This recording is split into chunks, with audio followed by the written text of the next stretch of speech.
Ahmed was a skeptic by nature. He grew up in a family that respected religion, but never really delved deeply into it. For Ahmed, science had always been a more tangible source of answers. Until he stumbled upon a series of lectures discussing the scientific miracles of the Quran. His understanding of the holy text was minimal at best. Intrigued yet skeptical, Ahmed began a journey that would challenge his preconceptions and lead him down paths he never expected.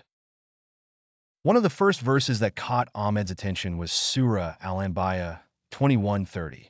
Do not the disbelievers see that the heavens and the earth were a closed-up mass? Then we opened them out, and we made from water every living thing. Then will they not believe?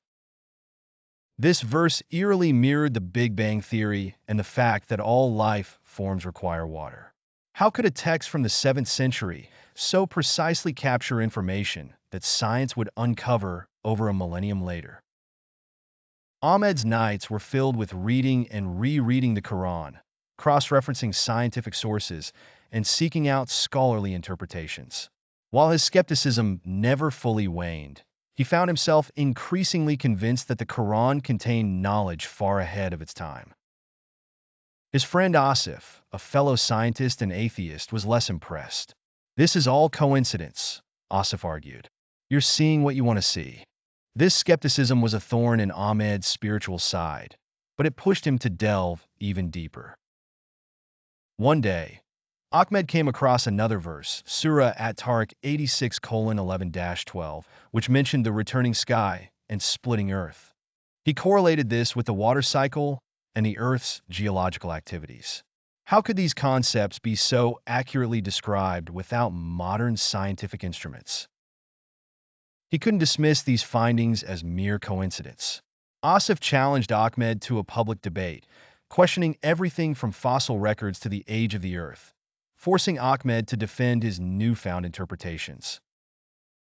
During the debate, Ahmed presented another intriguing verse, Surah An-Nur 2400 hours 40, which compared the darkness of the deep ocean covered by waves, above which are waves, over which are clouds. Only recently had scientists discovered that deep waters were pitch dark and had internal waves. Asif remained unconvinced, but some of the audience began to see the Quran in a new light. The debates were exhausting but exhilarating, pushing Ahmed to explore not only the Quran but also philosophical themes about divine knowledge and the nature of the universe. Was it possible that divine knowledge was encoded in the Quran, waiting for humanity to decode it as their scientific understanding advanced? Ahmed's journey had just begun, but it had already changed the way he saw the world. Years later, as a lecturer himself, Ahmed often shared his story and findings, inspiring others to explore the intersection of faith and science. His understanding of the Quran continued to evolve, shaping not only his life, but also the lives of those around him.